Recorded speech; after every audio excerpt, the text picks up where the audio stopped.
Hello everybody and welcome back to another online Chinese history class with me, Tony. Last class we reviewed the story of the person who started the Zhou tribe, Ji Qi, and also reviewed Ji Chang, the leader of the Zhou tribe, when Di Xin was ruling.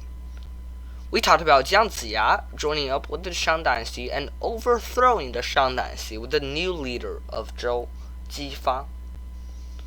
Di Xin committed suicide, and the Shang Dynasty ended here around 1046 BCE. And now, the Zhou Dynasty has risen. This is the third dynasty of China. So, you know how a poor person who doesn't have anything or anything valuable will have to worry, and he doesn't have to worry that anything of his will be stolen or taken because he just simply doesn't have anything that's worth taking. And how a person who has lots of riches and treasure and power, like a king, would have to worry almost every single day because there are many of those people who desire his power, riches, treasure, and land. When the Zhou dynasty started, this was a major problem. The dynasty had a ton of land, a lot of people, and some lasting people from the royal bloodline from the Shang dynasty. They were still here. Rebellion does have a big chance of happening, especially because the Zhou dynasty is a new dynasty and haven't set up everything yet, and are unprepared. The king also has lots and lots of sons, and most likely every son wants to be the future king. So, Ji Fa had to think of an idea to prevent the Zhou dynasty and basically everything from falling apart.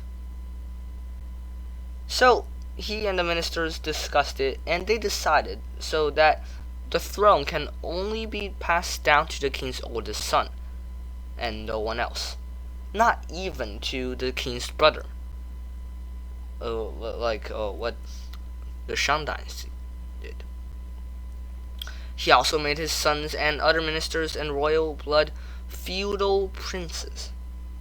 He created 5 ranks of these so-called feudal princes: Duke, Marquis, Count, Viscount, and Baron. The king assigned each Duke, Marquis, Count, Viscount, or Baron a piece of land for them to rule over. So now, everyone who wanted to be a king basically became kings themselves of a small kingdom. They had no further wish to take over the Zhou dynasty, or not completely, but they had much less wish to not take over the Zhou dynasty. So it would be safe, but only for a while. The actual king of Zhou here was called the Descendant of Heaven, because it was believed that the gods of heaven gave him the throne and allowed him to be king. That's why he's here. This government system is called feudalism. Now, this government system is I'm basically explaining about the feudal princes and how the king assigns them to govern over a piece of land. That is feudalism. Basically, it's a tower built from a bunch of bricks. Imagine that. With each layer, the tower becomes smaller, almost like a triangle or a pyramid. The top of the tower is the Descendant of Heaven, aka the King of Zhou. Then, on the second layer, there are the feudal princes. The feudal princes will also do what the King of Zhou does. They will split up their own territory or little kingdoms and hand it over to ministers and grandmasters. Those people are on the 3rd layer. On the 4th layer, there are soldiers that are a part of the army. On the 5th layer, but still not the lowest, are the normal folk, people, and civilians you commonly see if you lived in the Zhou dynasty, and you probably will be one too. You're probably wondering, what other layer is under that? Well, on the 6th and lowest layer, there are the slaves.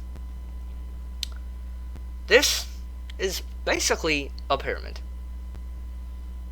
Now, how can giving land to the feudal princes benefit the king of Zhou other than making them not wish to take over the Zhou dynasty anymore? I'll give you 4 answer choices, so this will be much easier. A. If one feudal prince rebels, then the other feudal princes will attack him together because they don't want to lose their place as feudal princes and lose their small kingdoms. And even if the feudal prince that rebelled became the king, he most likely won't assign feudal princes, so the feudal princes will just take over him. Or B. The feudal princes could protect the Zhou dynasty and the king from danger because of their occupation in kingdoms. The enemy will have to attack the kingdoms of the feudal princes first to get to the king. This way, the feudal princes will really get pissed off, and the king would have additional protection from a lot of other armies. C.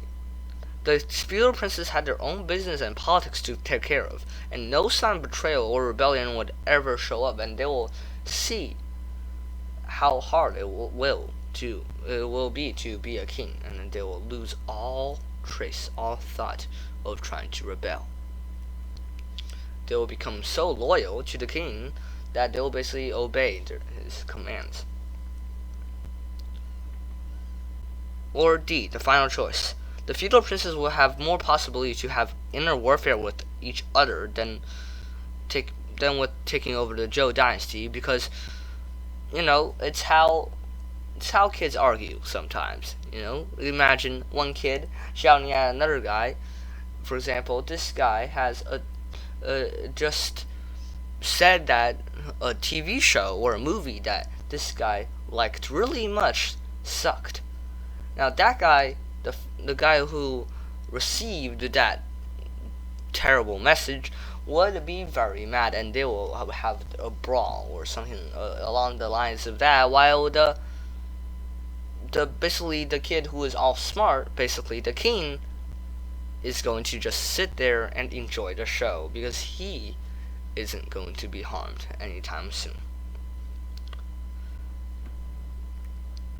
I'll give you some time to think about this and answer.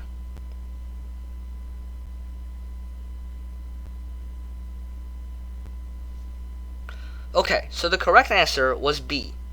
The feudal princes could protect the Zhou dynasty and the king from danger because of their occupation in kingdoms.